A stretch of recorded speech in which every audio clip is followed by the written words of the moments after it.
Бәріңізге ассалаумалейкум. Бүгін бізде кондиционерді жалғау және газды жалғау қысқаша бәрін айтып түсіндіріп кететін боламыз.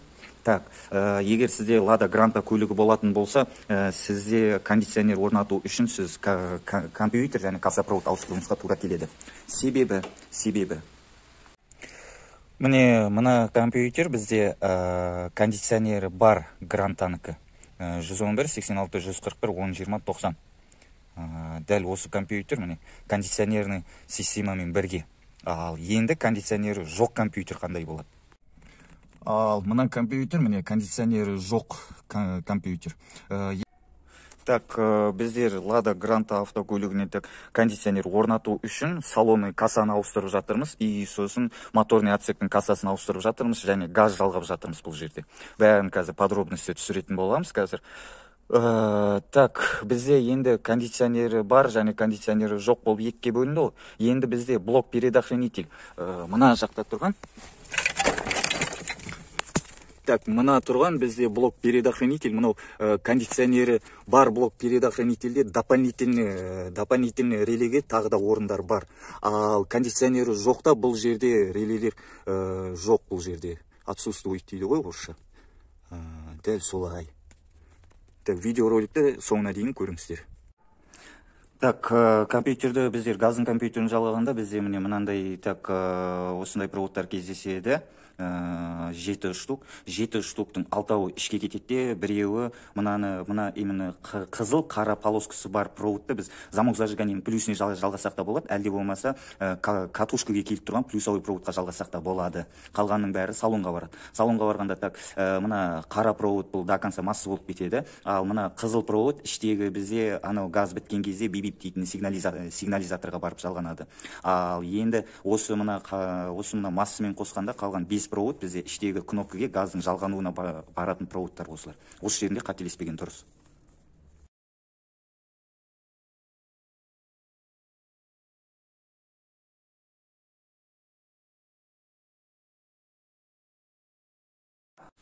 Так, біз уже моторный отсекті жинап бітірдік. Енді бізде қалғаны салон болады. Салондағы проводтар жалғанатын болады. Так, салонда бізде мынандай болып жатыр. Қазір пока штоға. Так, қазір мына проводтардың бәрі орнымен. Мына стойканың ар жағынан өтеді. Қазір жинап болғаннан кейін тағы да бір обзор жасап түсіріп жіберетін боламын. Granta автокөлігінің егер бортовой компьютерін іздесеңіз, бұл бардачоктың де, панельдің де бәрінің астында жақта тұрып. Так, осылай. Және сосын тағы да бір айта кететін жайт, мына жерде егер сіз Granta көлігіне кондиционер салатын болып жатырсаңыз, егер де сізде мынандай именно өзінің родной компьютері кездеспеген жағдайда, онда сіз кеше біз көрсеткен 3 аяқты датчиктің орнына 4 аяқты датчик Toyotадан ба, в общем, бір иномаркадан сізге переделка жасап паят ету керек. Егер сіз бортовой компьютер касса ештеме ауыстырғыңыз келмеген жағдайда. Міне, мына датчик 3 аяқты датчик қой. Осы датчиктен компьютерге сигнал барады. Сосын сол барған сигнал арқылы компрессормен алдындағы вентилятор жұмыс жасайды кондиционердің. Ал енді бұл датчиктің өзі 3 аяқты датчик болғанымен бұл жерге бір минус келеді, сосын 5 вольт көлемінде плюс келеді. 5 вольт көлеміндегі плюс педаль акселятора газдың педалінен келетін болады, ол 5 вольт тоқ. Так, егер де сіз осының бәрін переделка жасап, мен сияқты мучение жасағыңыз келмесе, онда сіз сол бір ғана датчикті ауыстырсаңыз, қалған кассапроводқа тиіспеуге болады бұл жерде.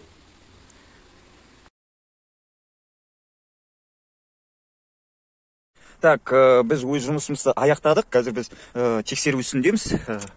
Так, замок аштық. Так, машинды қыздырдық.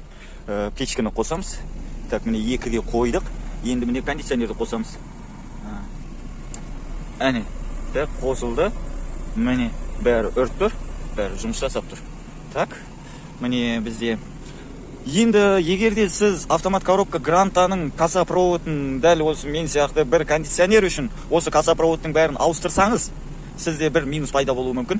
Бұл жердегі ең үлкен мәселе. Автомат коробка Grantада спидометр ABS датчик арқылы көрсетеді. Ал пустышка вариант механикада коробкадегі 3 аяқты датчик арқылы спидометр көрсетеді. Енді біз мына автоматтың кассасын салғаннан кейін автоматтың кассасын салғаннан кейін бізде да мына жақта енді бұл машинаның өзі пустышка вариант болғаннан кейін бұда ABS ештеме жоқ. Сондықтан біз енді келесі кезекте міне механиканың мотор коробканың кассасын алып, алдыңғы мотордың кассасын алып, осының ішінен енді біз мына спидометрдің датчигін шығарып алатын боламыз, осы 3 проводты. Бұл жерде қазір мен сіздерге айтып түсіндіре кетейін.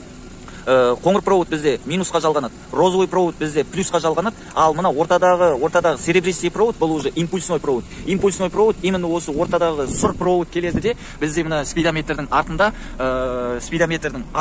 в общем, жалғанатын жері осының артындағы разъемға келіп жалғанатын болады. Біз қазір схемасын, бәрін распиновкасын керек болып жатырса, біздің WhatsApp-ымызға шықсаңыздар, біз сіздерге өзіміздің кеңесімізде айтып көрсетіп жіберетін боламыз. Сосын кез келген көліктен тоқ жағында мәселе болатын жағдайда біз сізге оңай шешімін тауып беруге тырысатын боламыз. Так, енді мен сіздерге компрессордың жасауын және вентилятордың жұмыс жасауын бір көрсетіп кетейін. Так, қостық. Міне бізде қосылды. Так, міне мына жақта вентилятор жұмыс жасады, мына жақта кондиционердің компрессоры қосылды. Так, міне қазір пока что бізде ішінде фреон жоқ болған себептен бұны көп қосып қоюға болмайды. Так, ендігі келесі кезекте біз сіздерге спидометрдің жалғануын көрсететін боламыз. Так, видеоны до конца соңына дейін көріңіздер. Так, мынау қара, біз міне кілтті алмадық. Так, мынау міне шүйкілдеп тұр. Так, міне қара. Дәл міне осындай жағдайда, міне мына кнопкаден бәленің бәрі. Міне, мына кнопкаден. Мына кнопка есік жапқанда жабылады, басылады, есік ашқанда ашылады. Түп жағы тимей қалған ба, провод әкесе не болған ба? Не дегенмен енді орыс қой. Не айтасыз бұған? Көз көріп жүрген сол баяғы орыс қой.